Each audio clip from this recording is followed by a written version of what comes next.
Okay, and it looks like we're back. Well, what I was saying is that because of their status as the elites, they I'm guessing that that their appearance is going to be rare, and even then you're probably only going to see more than a no more than a handful in a given hot zone. Generally speaking, yes. Yeah, and they're all unique as well. They wear something called SUNSWORN, which is makes up their armor. It's basically nanotechnology. Mm-hmm. It's placed in a housing unit in their back between their shoulder blades. It's kind of part of their induction. So when they're knighted, they get this SUNSWORN to help them. It's a material that it covers their body. It protects them. They can create shields out of it, weapons if need be, and it also just kind of improves their physical characteristics as well. Mm-hmm. But yeah, they're pretty rare to see. If it's one of those moments where if you see a Templar, there's either a great need for defense or there's something about to go down. Which that definitely makes sense.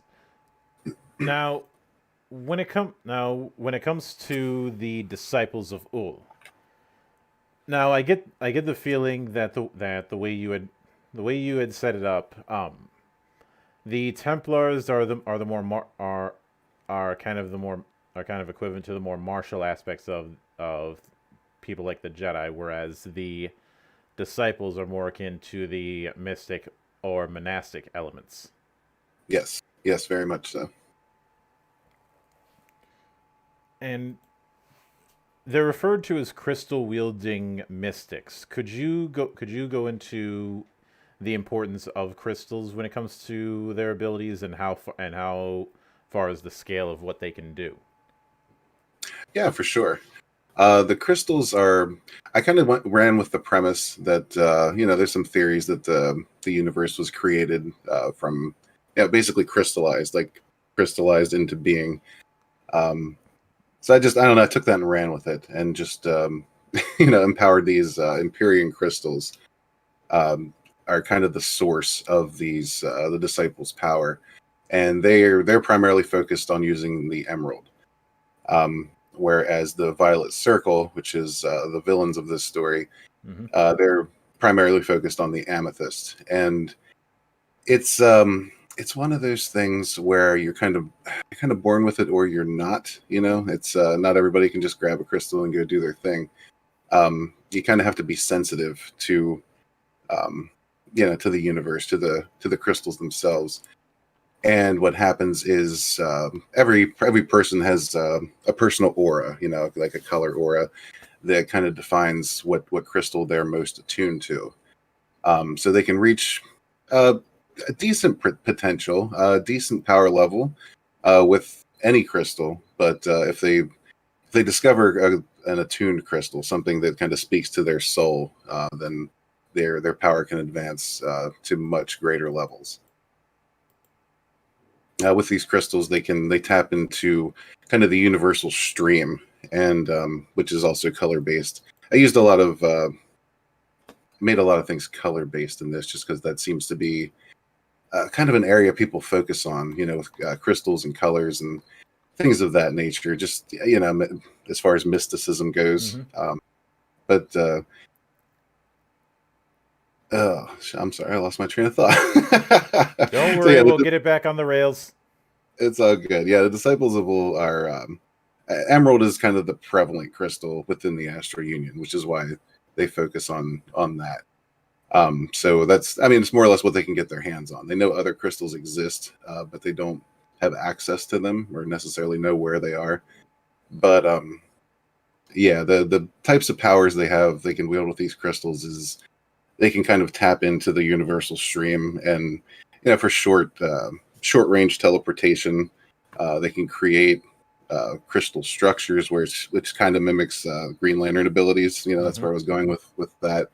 Um, and they're not, like I said, they're not slackers when it comes to combat. As far as just any of the crystal mystics, as far as the disciples of Ul, they in particular just um, they have a policy of non-intervention. So they recognize yeah, the danger that they could pose with these great abilities that they have. So they keep it on an even keel. So they just they try to use their abilities to observe and record. That's what they're all about: observe and record. And as you can imagine, some members may not necessarily like that policy too much, because some of them kind of want to be more hands on. But that's not their it's not their way. It's not how they perform. This is not the way. This is not the way. Yes, Ul himself he's almost a deific type figure. Nobody really knows what happened to him, but at some point he left, and he left the disciples of Ul in the care of successors, and he more or less gave them his decrees. This is the way. Disappeared. So he's almost worshipped as a god in some places. But because he was someone who was attuned with the emerald, so he was a mystic of great power. But he also, lived through the Titan War. So what could happen if that power is used to excess? So he laid out the tenets, observe, record. This is what we do, and went on his way.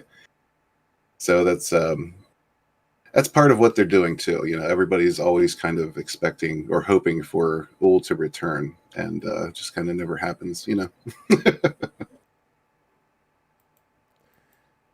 Yeah, I can definitely get that. Now, the main reason that I asked about the whole issue of scale is sometimes in some settings there's the notion of how am I gonna phrase this without sounding like a bigger idiot? How, the idea of people being able to tap into magic, but that magic being more on the subtle end of things, Hmm. um, or the more overt end of things, and with the approach that you mentioned, it sounds like it's definitely on the more overt, which is the reason why they're under such a tight ideological leash. Correct.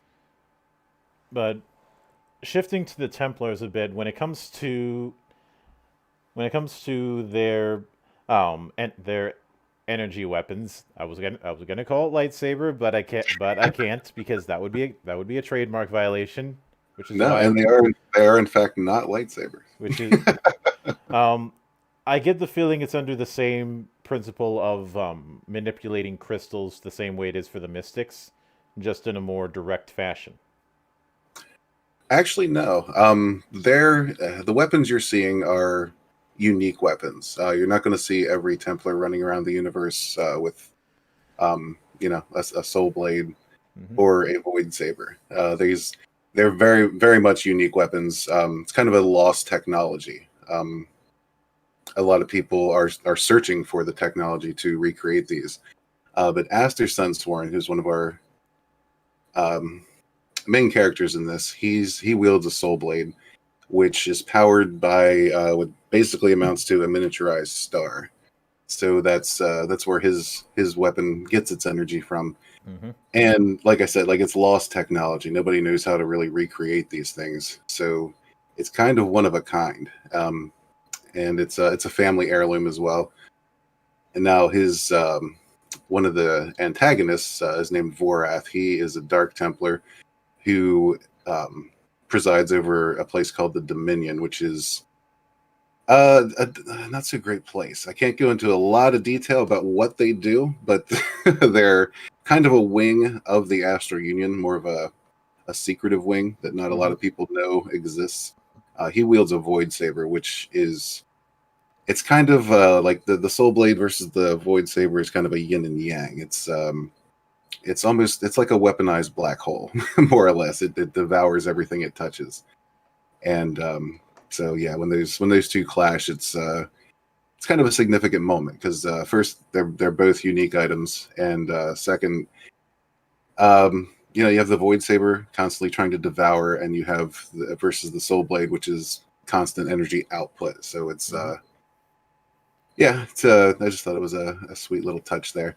As I do, I love lightsabers. I think it's a really cool concept. I don't get down with everyone in the universe running around with one. I think they should be more special than that. So I tried to, throw um, yeah, my own spin on it with their, these unique weapons with their own flair.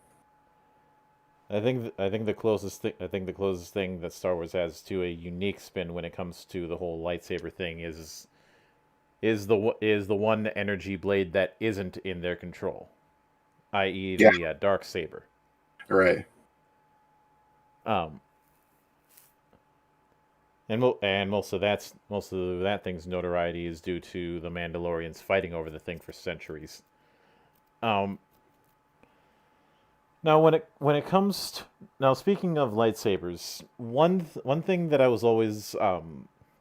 had always a bit of a soft spot for, especially when this particular concept rose to prominence more and more thanks to the prequels, and that's the concept of the seven forms. And I'm curious if when it comes to the Templars, if there's something similar to that when it comes to their fighting style. I know Yeah, you. they do have a unique fighting style of their own. There's kind of a Templar fighting style all in of its own. Mhm. There's also differing family styles as well. We don't delve too much into that in the first book, but we will. We'll definitely be delving into that a little more, probably starting in the second book. But yeah, there's definitely unique fighting styles. Now, when you mention families like that, is it a case like with family sword fighting styles that you see in some sort of samurai work where there's a specific sword fighting style or technique that's directly associated with a clan? Yes, actually. Yeah, the book's entitled Sunsworn, and that is a surname. That's Aster Sunsworn's last name. His brother Arden Sunsworn. Um, when I named it that because it's almost more of an idea than a name. It's kind of like that thing where when an Astral Templar shows up, everybody cheers. But when a Sunsworn shows up, everybody knows it's going to be all right because they're like a legendary family that have been Astral Templars throughout generations, and Hmm. they're always just they're almost like that iconic, almost like Superman type character. They're not to that power level or anything like that, but it's kind of In the same deal. in terms of being the embodiment of hopes, I could in instead of the powers itself. Yes, yep, absolutely. Absolutely. So yeah, Sunsworns have their own unique family style, and there's some other families that also have their own individual fighting styles or even just philosophies. Hmm. Uh, but yeah, the I struggled for a while over what to call this because I wasn't quite sure. I didn't want to make it too cheesy. I didn't want to just make it like space battles. Some weird spin-off of Star Wars. And yeah, the name just struck me because it's a name I've this dude's has had this name for 15 years now, and I don't know. I think it's a nice strong title, and it works too because, like I said, the name it's not just a name. It's a philosophy. It's an idea. It's a symbol. So Hmm. yeah, there's going to be a lot of the story kind of revolves around the word Sunsworn, and as the story evolves, so too will the name. Yeah. Now, when it comes to some of the technology within the setting, Hmm. um, first thing I wanted to ask, since we're dealing with essentially a veritable galaxy as our relative sandbox, how does FTL travel work, or how is traveling between systems going to work? Is it going to be a case like Lightspeed, where you're jumping into a different dimension for a brief amount of time? Is it a case where this travel can only happen between certain points, a la Fading Suns or Wing Commander? or are we dealing with warping space a la Star Trek? It's going to be a lot. I'd say light speed is probably the closest to what we're looking at here. Hmm. Their starships are built with something called a pocket drive, and I mentioned the stream of the universe. That also plays a big role in this as well. What they basically do is kind of tap into the universal stream to move from place to place. So yeah, it is kind of like an interdimensional jump type of travel. Oh, all right. That def- and given that, I'd imagine that that having good navigation on ships is paramount because because when you're doing that kind of jumping, if you're I'd imagine that if you're not precise, you could end up the wrong way forward.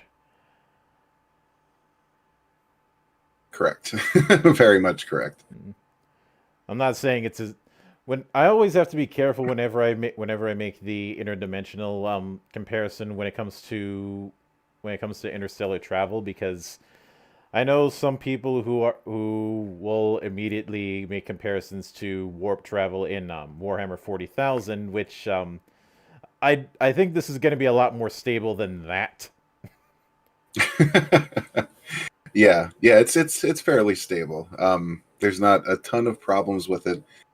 Um, Something in reference to Star Wars, like the stream versus the Force. Hmm. Um, it's kind of along the same idea, but the stream is more of a place where the Force is more of a force. You know, Yeah. the stream is almost its own dimension. It's just kind of like under the layers of material fabric. So it's a place you can travel to if you know how, if you have the skills. And there's also something called the undercurrent, which is kind of the darker side of the stream. It's Hmm. more of like the land of the dead, if you will, almost like a Hades type place. I was gonna I was gonna go with Hades, but but given where I come from, I'll raise you one and I'll say, would it be closer to Niflheim? uh, hmm. Well, see, here's the thing too. Both the stream and the undercurrent, while they are a place, Hmm. it's it's a very malleable environment. It's a they're both environments that are always in motion. There's really no tangible place to set your feet, you know. So it's So don't try and map the place caught up out. in a current. And when you Really just when no you place. just There's no Mhm. destination in the Mhm. stream, but the stream itself. Yeah, when you describe it as a current, that conjures to mind the way currents work when it comes to ocean navigation. And when it comes to that, is there the possibility of that current being stronger in some areas or times and weaker in some places, i.e., um, it's never a consistent affair.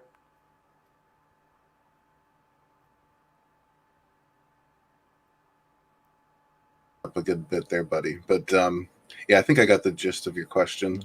Mhm. Yeah, there really is, yeah, like I said, there's no real destination within the stream or the undercurrent other than the stream and the undercurrent themselves.